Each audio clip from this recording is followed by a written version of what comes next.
Have you ever been agonized because of the forgiveness or not being forgiven?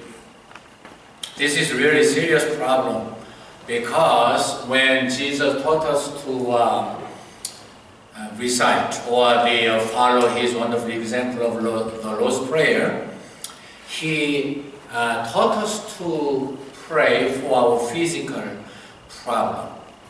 The first part of the Lord's Prayer, as you know, is for the glory of the Lord. The second part is for the necessity of ourselves. The first one is the necessity of our food. Okay? That is for the physical necessity. But this was really important. As I have taught you already, preached you already, it's really, really important. Without food, without drink, without clothes, without house, how miserable our life will be. But this fifth one, the second one for the human necessity, is even more important. Is even more necessary. You know why? Because not only physical need, but also mental need and spiritual need is really, really necessary. And the second asking of the human lives is more important than the first one. Because even though you are fat, you are well nourished, if you are not forgiven, and if you are not forgiving others, how terrible and how miserable your situation of your souls are. So it is really important. And first of all, we have to understand why Jesus has taught us so. If you do not forgive your debtors, God will not forgive you. Well, we have to distinguish the ultimate sin. The original sin was forgiven by God without any reason, without any price. Okay, that's true. But at the same time, we are commit daily sin. Not only original sin, but daily sin was committed by us. So, for being forgiven our daily sin, we have to forgive our debtors. For those who are sinning against us. And if you do not forgive them, you will not forgiven by God. This is a really serious problem. And you and I know by our experiences that how hard it is to forgive our debtors, for those who are doing wrong against us. We know that. When you're listening to the Korean sermon by the wonderful interpreter, we have wonderful interpreters, praise the Lord. And I am going to explain the parable which was explained by our English preacher, Dr. Sunny Kwak, that our forgiveness, spiritual food, originally we are forgiven, but if we do not wash our hands and our feet, we cannot live. As was parable was given to the disciples when Jesus was to be crucified. Just before that, Jesus took the basin and tried to wash the feet of the disciples. And Peter was very strong to against it. And Jesus said, if I do not wash you, you don't have anything to do with me. So it is really important to be forgiven. But at the same time, it is also important to be washed every day, every moment. Whenever you go out and come back to the house. That is what it means. Let me explain you a little bit more when I'm preaching, I believe.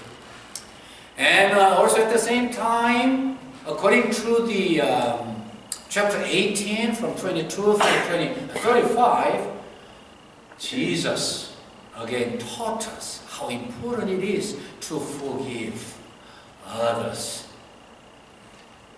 regardless how hard and how much sins were committed against us. Conclusion of that parable is verse 35. if you do not forgive your debtors with the depth of your heart, God will not forgive you. Okay, then what is the concrete methodology to forgive others? Well, according to the William Barclay, well, he is a famous Bible teacher. And when I was reading this and those books, I came to understand his was most well summarized how to forgive others. By understanding others, other situation, and by forgetting. If you have anything still remembering, that means you did not forgive it thoroughly. The third one is accepting the power of the Holy Spirit. Accepting real love of Jesus Christ. And my conclusion is going to be the revival of the church. Okay? By forgiving others, will not hinder the work of the Holy Spirit, which is really eager to give us our revival. 여러분, 아멘. 여러분, 오늘 이 자리에 오시면서도 같은 생각을 하셨을지 모르겠습니다만은, 여러분들 용서받지 못하셔서, 혹은 또 용서하지 못하셔서 굉장한 고통을 당해보신 적이 있으십니까? 있으실 거예요. 없다면 제대로 신앙생활 안 하시는 거죠. 근데 그것이 얼마나 괴롭고 얼마나 힘든 일인지 우리는 압니다. 아무것도 아닌 것 같고 당연한 것 같은데 용서하지 못하고 용서받지 못하면 그것이 그렇게 괴로울 수가 없어요. 왜 예수님께서 이 6마디 혹은 뭐 더 나누면 7마디라고 할 수 있는 이 주기도문 외우는데 20초밖에 안 걸릴 거예요. 그런데도 거기에 모든 의미를 다 담으셨어요. 그 중요한 그 주기도문을 가르치시는데 일용할 양식, 지상에 살면서 하나님은 다시 말씀드리지만 우리의 육신 생활을 결코 무시하지 않으셨어요. 우리에게 먹을 것이 필요한 것, 조금 더 확대 해석하면 우리에게 의복이 필요하고 주택이 필요한 것 다 하셨어요. 그래서 그걸 맨 먼저 기도하라고 그러셨어요. 근데 제가 보니까 그거보다 더 중요한 게, 그보다 결코 덜 중요하지 않은 게 5번째 기도문. 사람들을 위해서 기도하라고 하신 2번째 기도문이에요. 우리가 우리에게 죄 지은 자를 사하여 준 것 같이 우리의 죄를 용서해 주시옵소서. 이 죄 용서의 필요성에 대해서 제가 설명을 해야 되는데 첫 번째 대지로 이것은 설명이 필요합니다. 무슨 설명이 필요하냐면 그렇다고 한다면 내가 주님과 상관없이 정말 내가 불교를 믿든 유교를 믿든 마음에서 믿든 마음의 수양을 통해서 남을 용서할 수만 있다면 내 죄가 상함받는 것, 그런 뜻은 아니죠. 거꾸로 해석해야죠. 이런 말씀. 내가 하나님께 영원히 용서받지 못할 죄를 용서받았으니 용서받은 사람다우게 살아야 된다는 뜻이에요. 거꾸로 해석해야 돼요. 그렇죠? 그러니까 이 죄에 대해서 뭐 여러 가지 설명이 있습니다. 뭐 잘 아시는 하마르티아, 관역을 맞추지 못했다, 혹은 선을 벗어나서 악으로 넘어갔다, 혹은 진리에서 떨어졌다, 혹은 뭐 여러 가지 설명이 있습니다만 그 중에 이 마태복음, 마태가 기록한 본문의 말씀의 원어의 뜻은 빚이라는 거예요. 빚을 졌다. 반드시 갚아야 된다. 그런 뜻이에요. 그러니까 무슨 뜻이냐면 요한복음에서 예수님께서 13장에서 제자들의 발을 씻으려고 그렇게 하실 때에 주신 말씀이 그대로 적용됩니다. 무슨 뜻이냐면 베드로가 아니 어떻게 선생님이 제자들인 우리의 발을 씻습니까? 베드로 우리 항상 참 즐기고 존경하죠. 예, 정말 뜨거운 사람이에요. 열정적인 사람이에요. 항상 앞서 있는 사람이에요. 예수님, 말도 안 되는 소리 하지 마세요. 어떻게 우리가 예수님이 우리의 발을 씻어요? 우리가 씻으면 몰라도. 그러니까 예수님 뭐라고 하셨어요? 내가 너 씻지 않으면 나하고 아무 상관없어. 그렇게 말씀하셨어요. 무슨 말씀입니까? 이것은 속죄를, 사죄를 비유로 가르치는 건데 네가 발 씻지 않으면 나와 아무 상관이 없어. 내가 바로 이 일을 위해서 왔어. 너희들의 죄를 근본적으로 해결하기 위해서 이 땅에 왔어. 그러니까 베드로가 또 성질 급하게 예수님 그러면 저 발뿐만 아니라 모든 몸을 다 씻어주세요. 참 마음에 들어요. 네, 정말 열정적이고 대단한 분이에요. 근데 예수님 또 뭐라고 그러셨어요? 몸을 다 씻은 사람은 발만 씻으면 돼. 더 씻을 필요 없어. 이것이 바로 이 본문을 이해하는데 아주 좋은 비유의 설명입니다. 무슨 뜻이냐? 우리가 우리 죄를 용서받지 못하면 구원받지 못해. 그것은 하나님이 담당하셔. 무료라는 말이 참 설명이 필요합니다만은 priceless. 무료라는 말이 아니라 값으로 따질 수 없다 그런 뜻이죠. 그것을 예수님을 죽이심으로 우리에게 구원을 주셨어요. 원죄를 용서하셨어요. That's fine. 그런데 지금 여기서 말씀하고 있는 죄는 그 죄가 아니라 자범죄를 말하는 거예요. 매일 짓는 죄. 구원받았다고 해서 죄 안 짓는 사람이 있어요? 손 들어보세요. 없어요. 우리가 죄를 용서받았기 때문에 하나님의 자녀로 거듭났기 때문에 우리는 죄 없이 살고 싶은데 아직도 부패한 성품을 가지고 사니까 안 돼요. 그래서 날마다 죄를 짓는다고 고백하는 것이 정직한 거예요. 아멘. 지을 수밖에 없다 그러면 조금 해석이 필요해요. 지을 수밖에 없는 건 사실이지만 그저 아무 노력 없이 아무 기도 없이 아무 생각 없이 그냥 죄 짓고 사는 걸 말하는 건 아니에요. 우리가 죄 안 지려고 최선을 다하죠. 너희가 죄와 싸우되 피 흘리기까지 싸우지 아니했다. 히브리서 12장 4절 말씀을 많이 묵상해야 돼요. 그런데도 우리가 연약하니까 죄를 지어요. 그때 주시는 말씀이에요. 그것을 나도 하나님께 용서받고 싶은데 내가 용서받으려면 어떻게 해야 돼요? 남을 용서해야 돼요.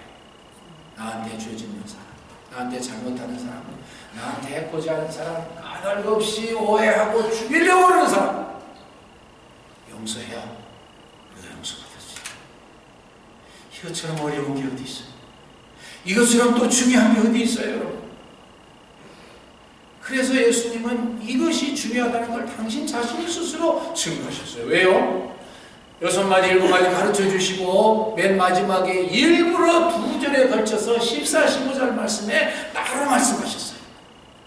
뭐라고 그랬습니까? 한번 읽어보실까요? 너희가 사람의 과실을 용서하면 너희 천국께서 너희 과실을 용서하시려니와 너희가 사람의 과실을 용서하지 않으면 너희 아버지께서 너희 과실을 용서하지 아니하시리라. 다른 거 다 놔두고 이것만 2번이나 반복하셨어요. 그만큼 어렵고 중요하다는 이야기죠. 또 한 번은 예수님께서 이제 더 쭉 내려가서 18장에 보니까 22절에 무슨 계기가 됐는지 베드로가 물어봤습니다. 아마 어쩌면 자기가 그런 교훈을 가지고서 확인하고 싶었던 거겠죠. 예수님께 물어봅니다. 예수님, 왜 그래? 사람이 나에게 잘못하면 몇 번이나 용서하리까? 7번은 해야 되겠죠? 뭐 이제 제가 그대로 표현하죠. 그런 뜻이에요, 사실. 7번? 자기는 그것 때문에 칭찬 듣고 정말로 높임받을 줄로 생각했어요. 왜냐하면 랍비들은 대개 3번까지 용서하라고 그랬어요. 3번 정도는 용서해야 된다. 대단한 거죠. 우리 자연 섭리 속에서 인간의 본성을 가지고 사는 사람이 한 번 용서하기도 어렵고 2번 더 어렵고 3번 거의 불가능하다고 생각한 것 같아요. 랍비님들께서는. 그래서 3번은 그래도 용서합니다. 그런데 베드로는 무려 2배 반 정도 7번. 그때 예수님 뭐라고 하셨어요? 아니 7번을 70번씩이라도 용서해줘야 돼. 이것이 여러분과 제가 살아갈 수 있는 방법이고 살아가야 되는 방법입니다. 참 이거 겁나는 이야기입니다. 겁나는 이야기입니다. 어떻게 그렇게 할 수 있습니까? 그런데 예수님은 또 그것을 가지고 비유를 가지고 설명하셨어요. 어떤 사람이 말이야 임금님께 1만 달란트를 빚을 졌다. 1만 달란트가 얼마나 되는지 제가 전에 한번 설명해 드렸는데 이 로마의 속국인 이스라엘이 매해 조공을 바쳤어야 됐어요. 자기들이 살기 위해서 모든 자기들의 모든 세수를 동원해가지고 최고의 예의를 표시하고 살려고 종주국에 고백을 했던 그것이 있는데 그게 1년에 얼마냐면 800달란트입니다. 800달란트. 그것도 많은 거예요, 사실. 근데 그거보다 무려 12배 내지 3배를 빚을 졌어요. 무슨 뜻이에요? 절대로 못 갚는 빚이다, 그 말이에요. 절대로. 그래 갚으려니까는 이 종이 사정합니다. 임금님 용서해 주세요. 조금만 기다려 주세요. 무슨 소리야? 처자를 다 팔아서 내 빚을 다 갚아라. 아이고 임금님 살려주세요. 그래 가만히 생각하니까 빚을 갚을 수가 없거든요. 하도 불쌍하게 사정하니까 그래 내가 용서해 주마. 다 탕감해 줬어. 그러면 그 감격과 기쁨으로 자기도 그렇게 살아야 될 거 아니에요. 신나가지고 노래를 불렀겠죠. 그러면서 밖에 나갔는데 그래 자기에게 100데나리온, 그것도 큰 돈이죠. 100데나리온은 약 3달 정도의 노동자의 품삯입니다. 그러니까 얼마나 될까요? 3달, 4달, 4달일 거예요. 4달. 한 달에 한 3,000불 벌어진다 그러면 12,000불에 그것도 큰 거죠. 그런데 자기 동료가 그것을 자기에게 빚을 졌는데 보니까 너 잘됐다. 빚 갚아. 언제 갚을 거야? 빨리 안 갚을래? 그러니까 이 동관도 친구도 똑같이 하겠어. 나 좀 참아주게 이 사람아. 내가 일부러 그러겠는가? 나 좀만 기다려줘. 아무리 사정해도 10,000달란트 용서받은 사람이 용서를 안 했어요. 놀랍게도. To our surprise, he did not forgive his friend who debted him 1 out of 1 million. What a thing. expense. 100만 분의 1밖에 되지 않는 걸 용서 안 하고서 그리고 그를 갖다가서 감옥에 집어넣었어요. 이놈 갚기 전에 못 나와. 동료들이 이것을 보고서는 너무너무 민망했습니다. 아니 이 사람아, 자네가 친구에게 용서해 줘야 되는 빚에 100만 배를 자네가 용서받았잖아. 100만 배. 1달란트는 10,000데나리온이거든. 그게 얼마나 될까요? 그럼 100억 내지 120억입니다. 용서받은 돈이 120억 불. 그래서 친구들이 그 사실 보고서는 너무 밀망하고 속이 상해서 임금님께 보고를 드렸어요. 그랬더니 임금님이 그를 다시 불렀습니다. 야 이놈아 이리 와봐라. 내가 너를 그런 내용은 없지만 그런 뜻이에요. 100만 배를 용서를 해줬는데 100만 분의 1도 용서 못하냐? 100만 분의 1도 용서 못해 이놈아. 오늘 저와 여러분들에게 들려주시는 하나님의 음성으로 들으시기를 축원합니다. 100만 분의 1도 못 용서하는 자 이놈아. 하나님께서 우리에게 날마다 순간마다 말씀하실 거예요. 100만 분의 1이요 이놈아. 그래서 그 임금님이 그를 용서하지 않고 감옥에 집어넣었습니다. 마지막 35절은 그 결론입니다. 너희가 각각 중심으로 마음 가운데 깊이 형제를 용서하지 못하면 안 되는 거예요. 하나님 용서하시오. 구체적인 방법이 있습니다. 두 번째 대지에서는 제가 여러 책을 읽으면서 아까 영어로도 설명했지만 마클레이 성경학자께서 참 잘 요약했어요. 어떻게 해야 우리가 구체적으로 용서할 수 있겠느냐? 첫 번째로는요, 상대방의 입장을 이해해야 된대요. 우리만 그런 줄 알았더니 대영국의 학자께서 그러셨어요. 상황은 같은가 보죠. 참 공감이 갔습니다. 그래, 그럼 용서할 수 있을 거야. 상대방의 입장에 서오면 가능할 수 있을 거야. 내가 모르는 참 기가 막힌 사정들이 있지. 어떤 사람들이 기차를 타고 가는데 어떤 남자가 아이들 둘 데리고서 와서 의자에 앉았는데 이 아이들 둘이 막 뛰어다니면서 돌아다닙니다. 처음에는 미국 사람들 욕하는 것 같아서 죄송한데 우리보다 훨씬 낫잖아요. 참고 즐기고 같이 놀아주고 그랬는데 이 아이들이 점점 거칠어지더니요 막 뛰어다니면서 소리 지르고 난장판을. 그래서 사람들이 속상하기 시작했습니다. 아니 이 사람의 아버지가 누구야? 도대체 애기를 어떻게 기르는 거야? 애기를 도대체 디시플린 시키지 않는 거야? 아이들을 좀 잘 갈무리해서 우리가 여행하는데 지장없게 만들어야지. 점점 소리가 나오기 시작하더니 마침내 그 비난의 소리가 이 아버지의 귀에 막 천둥처럼 들렸어.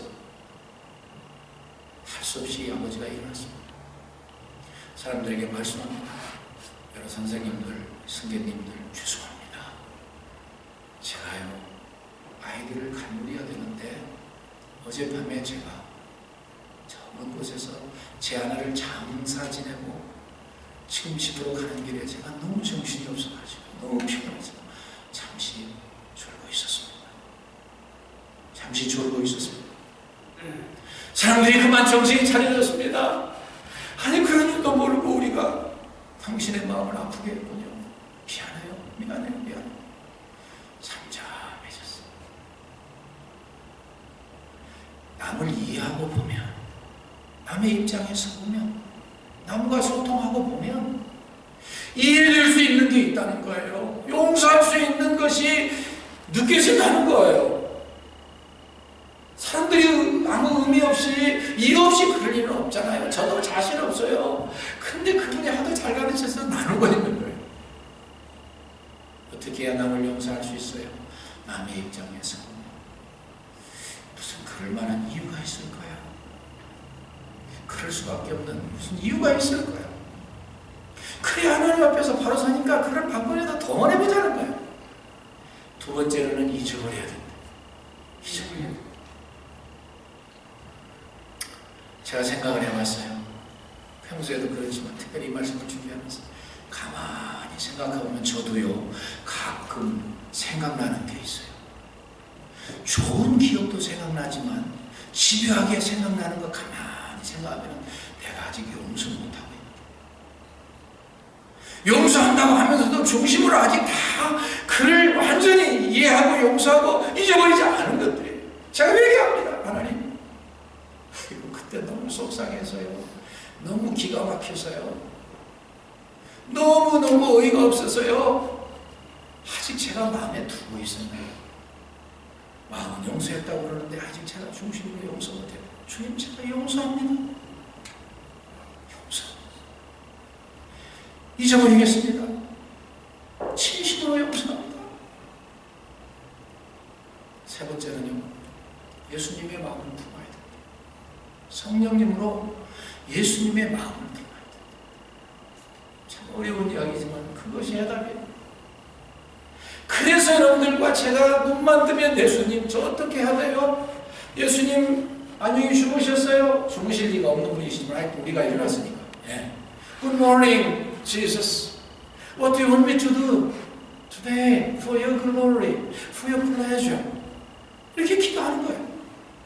하나님, 성자 하나님, 성부 하나님, 오늘 저 이렇게 잘 일어났습니다. 무엇을 해야 될까요? 주님 기쁘시게 하기 위해서 어떻게 해야 될까요? 그래 물어보는 거예요. 저는 유명한 독일의 그 지독했던 그런 참 유대인들 학살하는 그런 것도 우리가 늘 기억하지만 그런 가운데서 기가 막히게 기적적으로 살아남아가지고요 위대한 그 용서의 복음을 전했던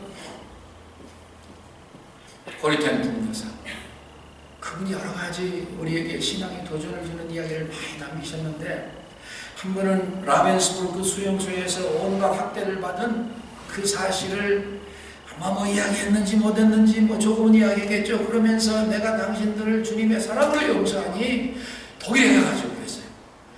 이제 여러분들은 하나님의 용서를 받아들이세요. 하나님의 용서를 받아들이세요.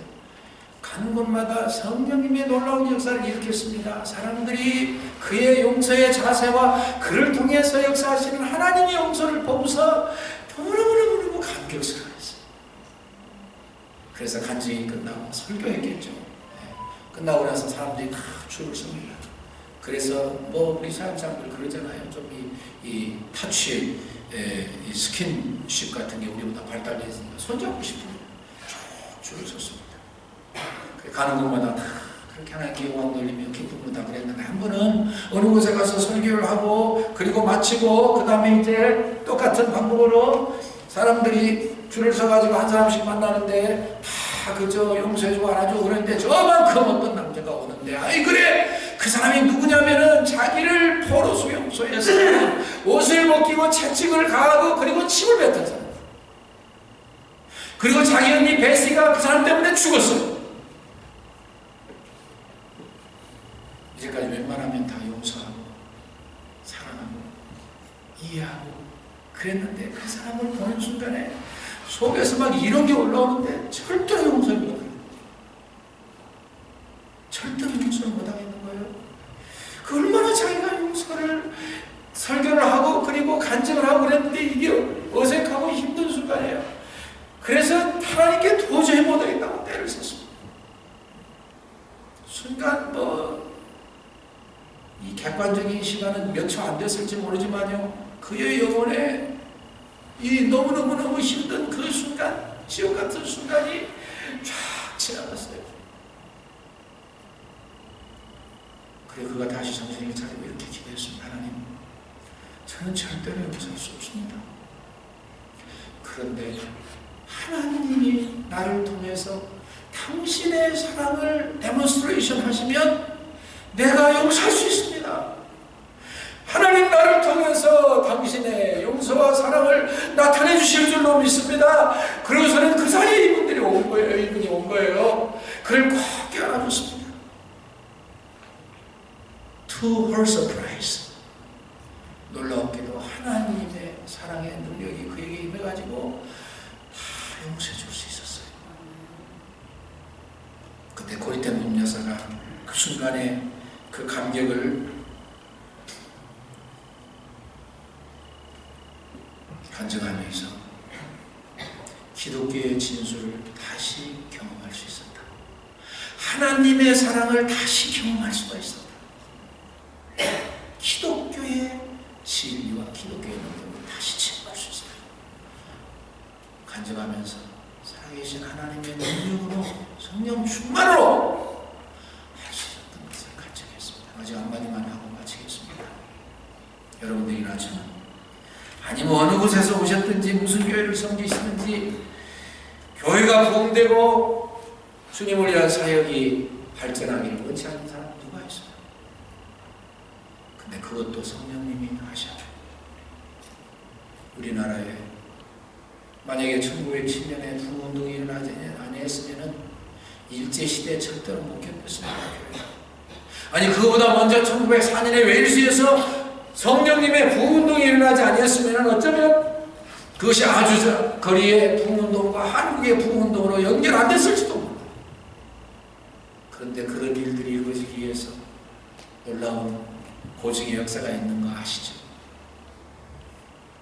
말콤 페닉이라고 하는 선교사님 중에 한 분은 그때는 복음 전하는 분들이 많이 안 계시니까요, 지방을 다니면서 복음을 전하셨습니다. 왜 하나님의 역사가 나타나고 교회가 성장하는 걸 보았습니다. 어느 곳에 가니까는요, 교회가 왜 많이 모이고 300명인가 모였는데 이상하게 그날따라 참 오랜만에 와가지고 격려하고 칭찬도 하고 말씀도 증가하는데 성령님이 역사하지 않으시고 성령님이 역사하지 않으시고 답답하니 너무너무너무 힘들었어요. 그래 끝나고 숙소에 돌아왔습니다. 그래서 교회 지도자님을 불렀습니다. 불러가지고 물어봤습니다. 아무개님, 내가 이러이러한 경험을 했는데 혹시 교인들 가운데에 성령님이 역사하지 못하시도록 불안한 상태에서 그대로 남아있는 사람이 있습니까? 그러지 않고는 성령님이 역사하지 아니하실 리가 없는데 누구라도 그런 사람이 있으면 나에게 좀 말해주세요.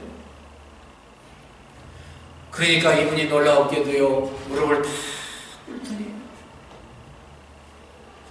눈물을 흘리면서 그 선교사님께 이렇게 말씀하는 거예요. 선교사님 맞습니다. 바로 저입니다. 저입니다. 내가 교회 지도자랍시고 다른 지도자 그 사람과 불화하면서 아직 내가 그걸 풀지 못했습니다. 나 때문에 성령님 역사하지 않으시나요? 선교사님이 그 말씀을 듣고서 위로하면서 기도하고 나랑 같이 갑시다. 그 사람을 찾아갑시다. 그래서는 기도하고 그 다음날 찾아갔습니다. 발걸음이 얼마나 무거웠겠어요. 그래도 선교사님 앞에서 약속한 거 기도하고 날 찾아갔습니다. 찾아가서 문을 두드리고 어렵게 말문을 열어가지고 거기서 성령님의 역사 두 분 이야기하는데 선교사님 옆에서 기도하시고 두 분이 화해했습니다. 화해하고 난 다음에 무슨 일이 일어난 줄 아십니까?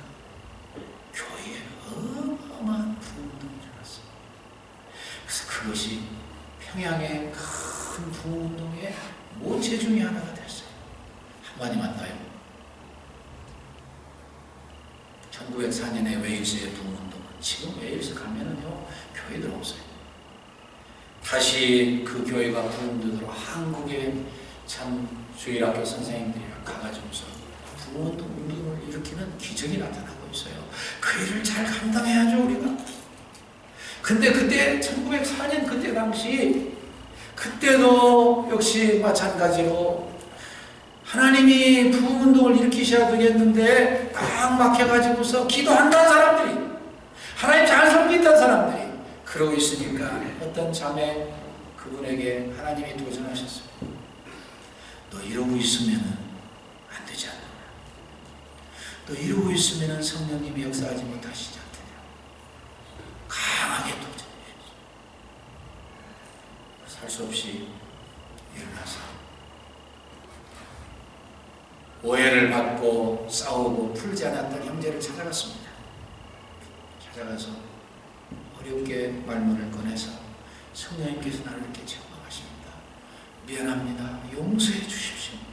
잘못했습니다. 용서해 주세요.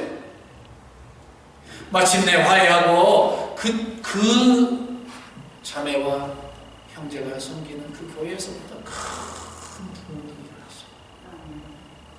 여러분, 우리 예수님께서 왜 우리에게 이 말씀을 가르쳐 주시고 강조하고 또 강조하셨어요. 어려우니까.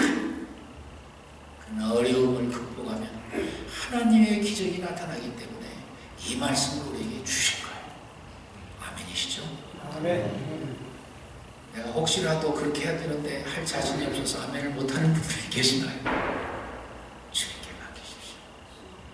우리를 위해서 목숨을 버리셨습니다. 내가 내 아들을 너희를 위해서 아끼지 않았는데 무엇을 너희를 위해서 아끼겠느냐? 로마서 8장 30절 이후에 우리 아버지 하나님의 음성을 들으시는 저와 여러분들 되시기를 주의 이름으로 축원합니다.